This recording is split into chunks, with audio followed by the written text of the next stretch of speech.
आदाब नाज़रीन, खबरनामे में आपका इस्तकबाल है। मैं हूं साइमा खान। सबसे पहले नजर हेडलाइंस पर।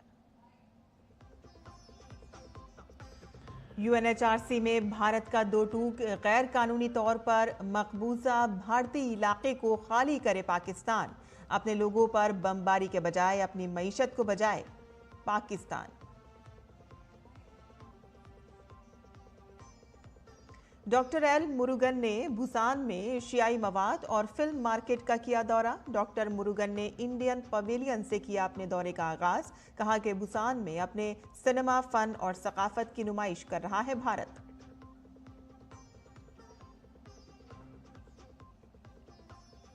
ताइवान में रगासा तूफान से अब तक 14 लोगों की मौत। हांगकांग में 700 से ज्यादा परवाजें मंसूख, स्कूल बंद। चीन में लोगों को अलर्ट रहने का दिया मशवरा।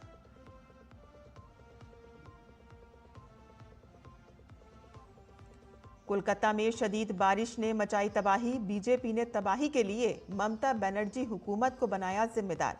कहा कि महकमा मौसमियात के अलर्ट को संजीदगी से नहीं लिया गया। मरने वालों के अहले खाना के लिए भी किया मुआवजे का मुतालबा।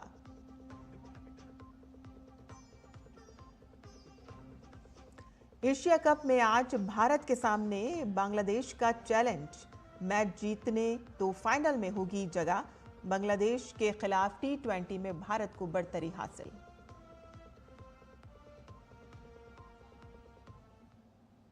और अब खबरें तफसील से। भारत ने एक बार फिर से आलमी सतह पर पाकिस्तान को जवाबदेह ठहराया है। इंसानी हुकूक कौंसिल के 7वें इजलास में जिनेवा में भारत के मुस्तकिल मिशन के कौंसलर क्षितिज त्यागी ने दहशतगर्दी के एक्सपोर्ट का मसला उठाया। उन्होंने इश्तियाल अंगेज बयानात के गलत इस्तेमाल की बात की और भारत से गैर कानूनी तौर पर मकबूजा कश्मीर को खाली करने का मुतालबा किया। खैबर पख्तूनख्वा में शहरियों पर पाकिस्तानी फौज के हमलों का मामला उठाते हुए भारतीय सिफारतकार क्षितिज त्यागी ने भारत पर जोर दिया कि वो पहले अपनी मईशत पाकिस्तान पर जोर दिया कि वो पहले अपनी मईशत को बचाने पर तवज्जो दें जो वेंटिलेटर पर है। भारत ने पाकिस्तान के रिकॉर्ड को इंसानी हुकूक की खिलाफ वर्जियों और जब्र से दागदार करार देते हुए वाजे किया है कि पाकिस्तान का दोगलापन अब बैनुल-अक़वामी सतह पर बेनकाब हो चुका है। भारत ने इंसानी हुकूक कौंसिल से अपील की कि वो सबके साथ मसावी, मुंसिफाना और गैर इम्तियाजी रवैया अपनाएं। A delegation that epitomizes the antithesis of this approach continues to abuse this forum with baseless and provocative statements against India. Instead of coveting our territory, they would do well to vacate the Indian territory under the illegal occupation and focus on rescuing an economy on life support, a polity muzzled by military dominance, and a human rights record stained by persecution. Perhaps once they find time away from exporting terrorism, harboring UN-proscribed terrorists, and bombing their own people. Global south के हम ख्याल ममालिक का एक आला सतही इजलास अक़वाम मुत्तहिदा की जनरल असम्बली के मौके पर मुनक़िद हुआ।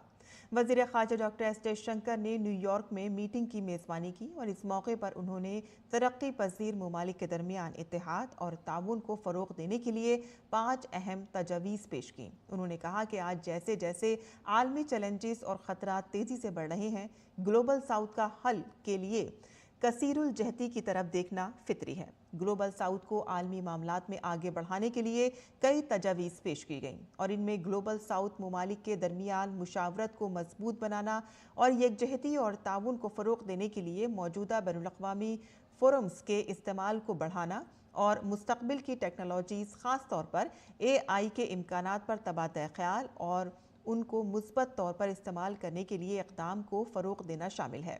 डॉक्टर एस जयशंकर ने यह भी कहा कि ग्लोबल साउथ ममालिक को अपनी मुनफरिद सलाहियतों का इश्तराक करना चाहिए और जैसे कि वैक्सीन की तैयारी, डिजिटल टेक्नोलॉजीज़, तालीम, ज़राई तरीक़ों और छोटे और दरमियाने दर्जे के कारोबारी इदारों की सकाफ़त।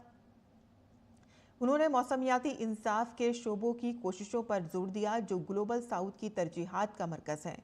मीटिंग में भारत ने अक़वाम मुत्तहिदा में जामे इस्लाहात की ज़रूरत जाहिर की।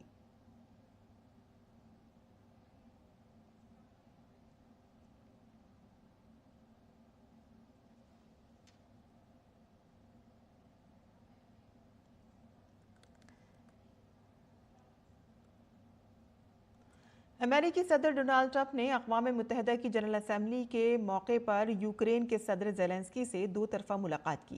मुलाकात के दौरान दोनों रहनुमाओं ने रूस पर दबाव बढ़ाने और यूक्रेन के खिलाफ इसकी जारियत को रोकने के लिए मुश्तरका कोशिशों पर तबादला ख्याल किया। ज़ेलेंस्की ने ट्रंप के जनरल असम्बली खिताब की हिमायत की, जिसमें ट्रंप ने कहा था कि अगर रूस जंग जारी रखता है तो यूरोप को रूसी गैस और तेल की खरीदारी बंद कर देनी चाहिए। ट्रंप ने कहा कि वो अपने खिलाफ जंग की फंडिंग कर रहे हैं। यूक्रेनाई रहनुमाओं ने क्रेमलिन को रोकने में मदद के लिए मजीद दबाव और मजीद पाबंदियों की ज़रूरत पर भी जोर दिया। ट्रंप ने यह भी कहा कि यूक्रेन नेटो और अमेरिका की फौजी मदद से रूस से अपना तमाम इलाका वापस ले सकता है। ट्रंप ने सोशल मीडिया पोस्ट में कहा कि यूक्रेन हालात जंग में है और ये फतह उसे उसकी असल हालत में बहाल कर सकती है। अमेरिकी सदर के इस बयान ने अक़वाम मुत्तहिदा की जनरल असम्बली में जमा यूरोपीय रहनुमाओं और सिफारतकारों को इसके मानी के बारे में उलझन में डाल दिया है। डोनाल्ड ट्रंप ने कहा कि उनके ख्यालात बदल चुके हैं और वो फौजी और इक़्तिसादी सूरत हाल को पूरी तरह से समझ चुके हैं। ट्रंप के साथ दो तरफा मुलाकात के बाद ज़ेलेंस्की ने कहा कि यूक्रेन जंग पर ट्रंप का बयान सूरत हाल में नुमाया तब्दीली ला सकता है। ज़ेलेंस्की ने कहा कि मुलाकात के दौरान डोनाल्ड ट्रंप ने इस एतमाद का इजहार किया कि यूक्रेन अपने तमाम मकबूजा इलाके दोबारा हासिल कर सकता है। उन्होंने ये भी कहा कि रूस को इस वक्त बड़े माशी मसाइल का सामना है और यूक्रेन को अब फैसला कुन इक़दाम करना चाहिए।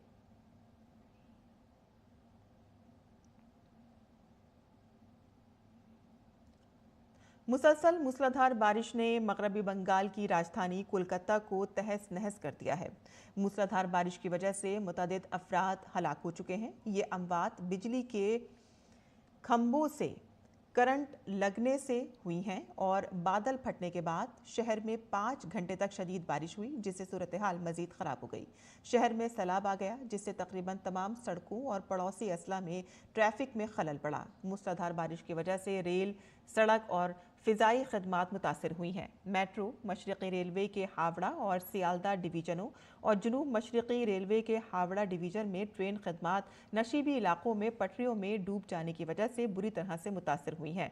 मूसलाधार बारिश के बाइस दमदम एयरपोर्ट से मुतअद्दिद परवाज़ें मनसूख कर दी गईं, जबकि दीगर परवाज़ों की आमद और रवानगी में ताख़ीर की इत्तलात हैं।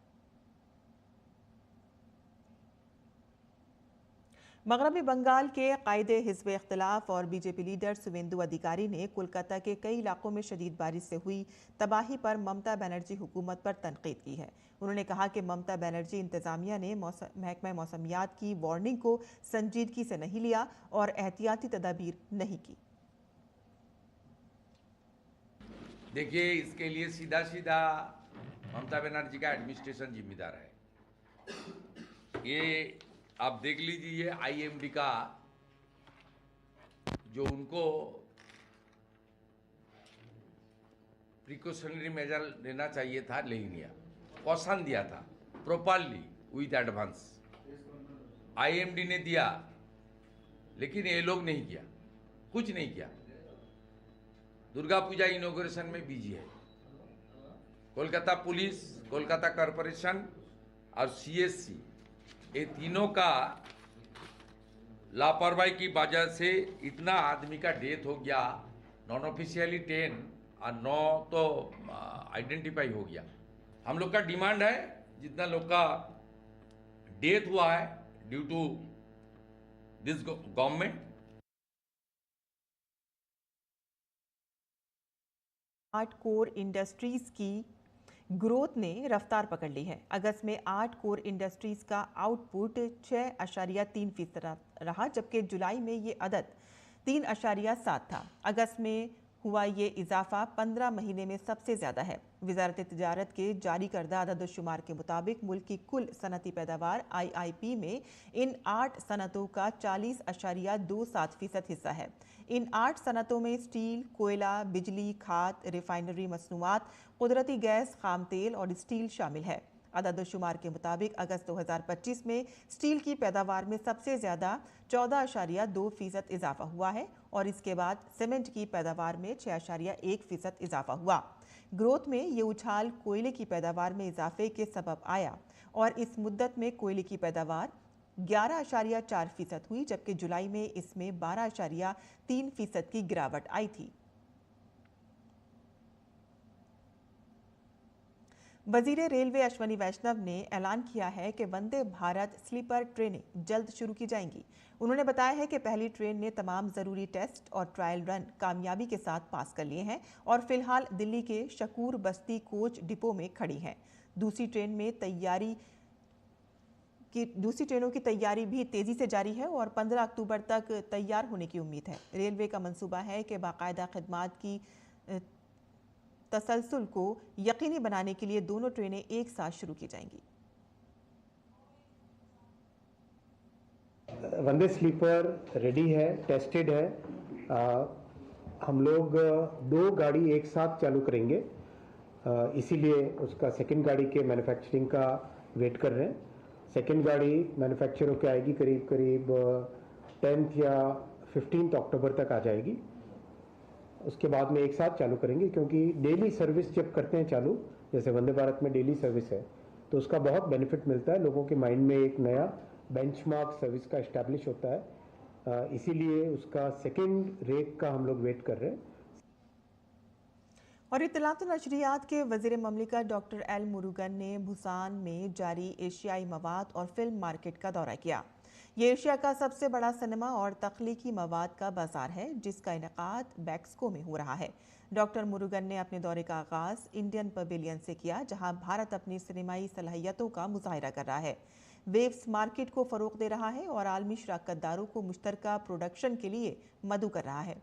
Sales market, Busan story market और एशियन प्रोजेक्ट मार्केट जैसे प्लेटफॉर्म्स के जरिए इवेंट मुख्तलिफ ममालिक के दरमियान ताउन को फ़रोग दे रहा है। भारत की मजबूत मौजूदगी फिल्म प्रोडक्शन को फ़रोग देने और मुल्क को आलमी तख्लीक के मरकज़ के तौर पर कायम करने के लिए हुकूमत की अहम पॉलिसी की तरफ इशारा करती है। डॉक्टर एल मुरुगन ने कहा कि भारत बुसान में अपने सिनेमा, फ़न और सकाफत की नुमाइश कर रहा है ताकि हर कोई भारत के बारे में मज़ीद जान सके। After the waves, we launched for the Waves Bazaar, followed by the now Bharat Pav. This Bharat Pav is now in this Busan International Film Festival. We are exhibiting our Indian films, Indian music, Indian culture, Indian tradition. Apart from that, our Indian technicians, art, for example, animation, VFS, gaming, comics. For that, because we have a soft manpower and skilled manpower. और Bihar assembly इंतखाबात के सिलसिले में आज़ादी के बाद पहली बार कांग्रेस आज पटना में अपनी सेंट्रल एग्जीक्यूटिव कमेटी की मीटिंग कर रही है। पार्टी के सदर मल्लिकार्जुन खड़गे और राहुल गांधी समेत तकरीबन 170 अरकान शिरकत करेंगे। मीटिंग में बुनियादी तौर पर बिहार असेंबली इंतखाबात की तैयारियों और इंतखाबात में शफाफियत को यकीनी बनाने पर तवज्जो दी जाएगी और इस मीटिंग के जरिए कांग्रेस को उम्मीद है कि वो बिहार में तेलंगाना असेंबली इंतखाबात में अपनी कामयाबी को दोहराएगी। तेलंगाना में पार्टी ने 2023 के इंतखाबात से पहले CWC की मीटिंग भी की थी और इस मीटिंग का वहां काफ़ी असर हुआ था और कांग्रेस इक़्तिदार में आई।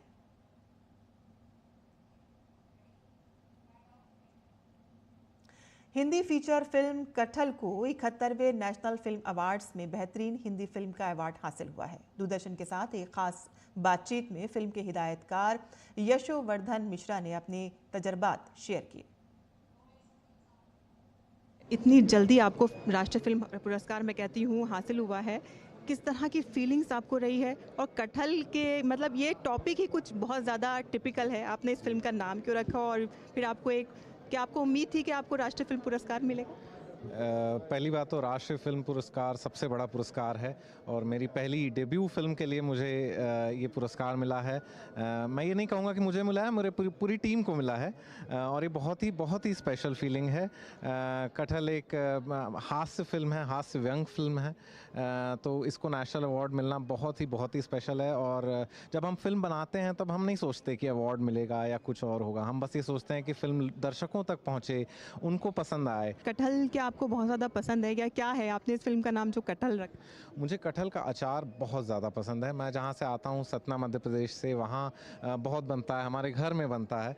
और कटहल की सब्ज़ी भी मुझे बहुत पसंद है। हालांकि फ़िल्म मैंने इस वजह से नहीं बनाई है क्योंकि सब पसंद तो मुझे और भी सब्ज़ियाँ हैं लेकिन हाँ, मुझे ये कहानी बड़ी रोचक लगी। ये एक सच्ची घटना पे आधारित है, लूजली आधारित है।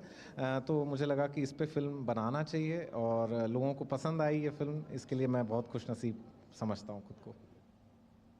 वहीं 71वें नेशनल फिल्म अवार्ड्स में बेहतरीन कॉस्ट्यूम डिज़ाइनर का अवार्ड हिंदी फिल्म सैम बहादुर को दिया गया।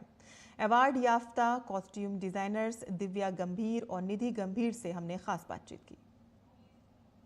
हमारे साथ हैं सैम बहादुर की कॉस्ट्यूम डिज़ाइनर विनर। जी हाँ, राष्ट्रीय फिल्म पुरस्कार हासिल हुआ है और आप इनको देखकर भी थोड़े से कंफ्यूज हो जाएंगे क्योंकि ये दोनों ट्विंस हैं और आप पहचान नहीं पाएंगे इनको। आज तो ये बिल्कुल ही मैच कर रही हैं।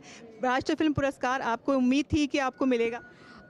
फिल्म यस, लाइफ में कभी सोचा नहीं था, ये प्लान नहीं था। I think destiny had it written, तो डेस्टिनी हमें खुद ही यहाँ पे लेके आई है। I think we worked hard for it but without expectation. You know, Gita में बोलते हैं कर्म करो फल की इच्छा मत करो, बस वही है, फल अपने आप मिल जाता है। सैम बहादुर के लिए बोलूँगी कि बहुत ही इंटेंस होमवर्क किया गया था, क्योंकि एक तो आर्मी से रिलेटेड हम लोग कोई गलती नहीं कर सकते थे। He was our first field marshal, हम लोग मतलब गलती की उम्मीद भी नहीं कर सकते वहाँ पे। तो और उनकी जो पर्सनल लाइफ थी, उनका अपना जो एक पर्सनल स्टाइल था, वो इतना यू नो अपने में ही एकदम वो इतने स्टाइलिश थे वो टाइम के लिए कि सब लोग उनको उनके स्टाइल के लिए जानते थे।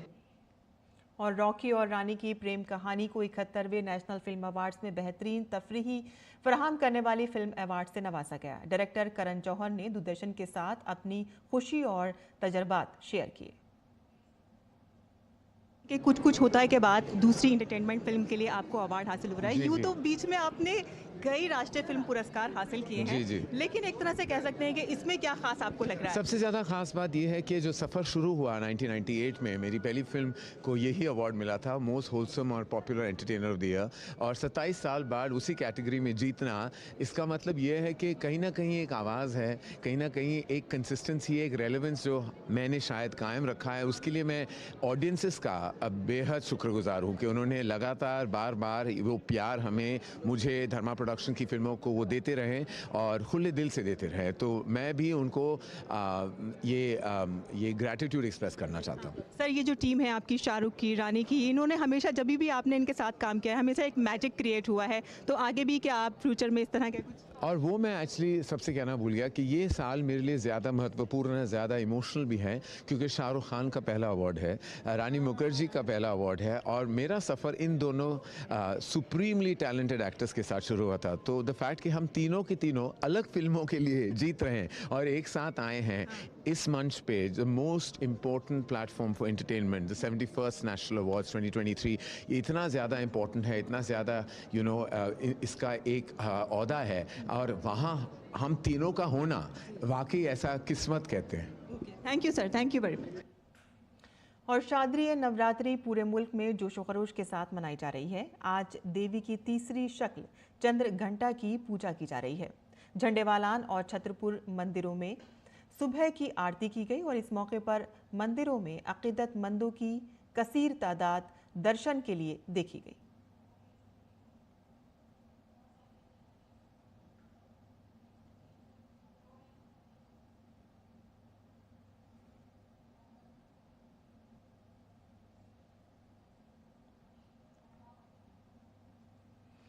तूफान रगासा के दौरान मशरकी ताइवान की हुआलिन काउंटी के एक कस्बे में पहाड़ों में वाक़े एक रुकावट झील के बह जाने और सैलाब आने से अब तक 14 अफराद हलाक हो चुके हैं।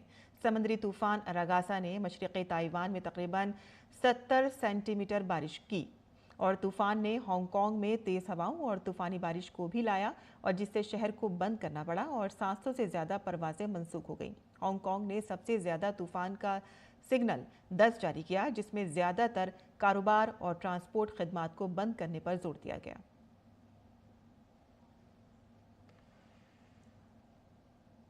और नाज़रीन, अब पेश है दिल्ली से शाया होने वाले उर्दू अखबारात का मुख्तसर जायजा।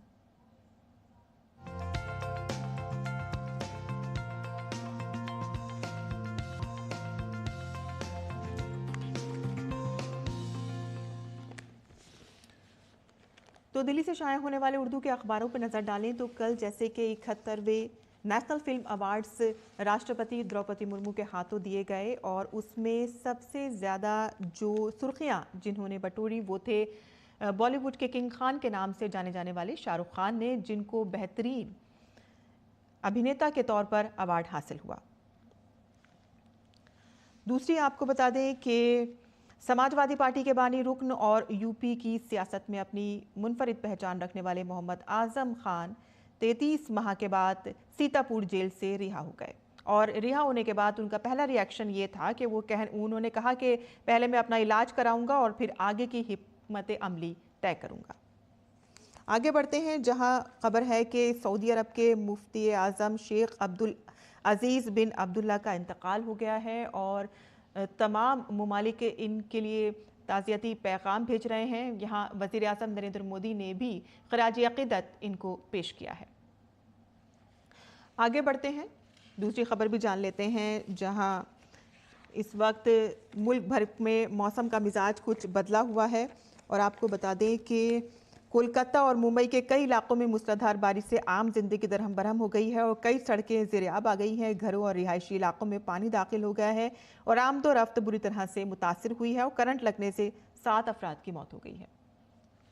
आगे बढ़ते हैं, बैनुल-अक़वामी सफ़े से भी यहाँ पर खबर है, जहाँ गज़ा पर इजरायली फ़ौज के बदतरीन हमले अभी तक जारी हैं, जहाँ 37 फ़िलिस्तीनी हलाक हो गए हैं और गज़ा में फ़ौजी दस्ते तैनात करने के लिए तैयार है इंडोनेशिया और आज़ाद रियासत के क़याम फ़िलिस्तीनियों का हक़ है, ये कहना है अक़वाम मुत्तहिदा का। आखिर में एक सुर्खी और जान लेते हैं, जहां हिंदुस्तान और ऑस्ट्रेलियाई वफ़द ने दरगाह हज़रत बल में हाज़िरी दी। जी हाँ, ये तस्वीर भी यहाँ पे लगाई गई है, जहाँ दरगाह हज़रत बल में हाज़िरी दी गई है और हिंदुस्तान ऑस्ट्रेलियाई वफ़द वहाँ पर पहुँचा। तो ये थी आज के अखबारात की सुर्खियाँ जो हमने आपके लिए चुनी थी और आगे बढ़ते हैं, जहां नासा फरवरी 2026 में चांद पर पहली इंसान बरदार परवाज भेज सकता है। नासा ने पहले अप्रैल के आखिर से पहले ऐसा करने का अहद किया था, लेकिन अब कहा है कि इसका मकसद मिशन की मुद्दत में तौसी करना है और किसी भी मुल्क के इंसान बरदार कमरी मिशन को भेजे हुए 50 साल हो चुके हैं और नासा 4 खलाबाजों को वहां भेजेगा और उन्हें टेस्ट सिस्टम पर वापस लाएगा। नासा के कायम मकाम deputy associate administrator Lakisha Hawkins ने कहा है कि ये खला के बारे में नए इल्म को इकट्ठा करने के लिए इंसानी रिसर्च में एक अहम लम्हा होगा। ये नासा के आर्मस्टेम्स मिशन का हिस्सा है, जिसका मकसद चांद को साइंसी दरियाफ्तों, टेक्नोलॉजीज़ और मरीख के मिशन के लिए तैयार करना है। आर्मस्टेम 2 मिशन आर्मस्टेम प्रोग्राम का दूसरा आगाज़ है और इसका मकसद खलाबाजों को चांद पर उतारना और चांद की सतह पर तवील मुद्दती इंसानी मौजूदगी को कायम करना है। खेल की खबरों की बात करें तो टीम इंडिया का एशिया कप में मुसलसल चौथी जीत दर्ज करने के साथ शानदार सफर जारी है। पाकिस्तान को शिकस्त देकर सुपर 4 मुहिम की मजबूत शुरुआत करने वाली टीम इंडिया को अब बांग्लादेश का चैलेंज दरपेश है। टूर्नामेंट का 16वां मैच बुध को होना है। और अब पेश है मुल्क भर के मौसम का हाल।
और इसी के साथ ही हमारा खबरनामा यहीं ख़त्म होता है। हमारी पूरी टीम को इजाज़त दें। आदाब।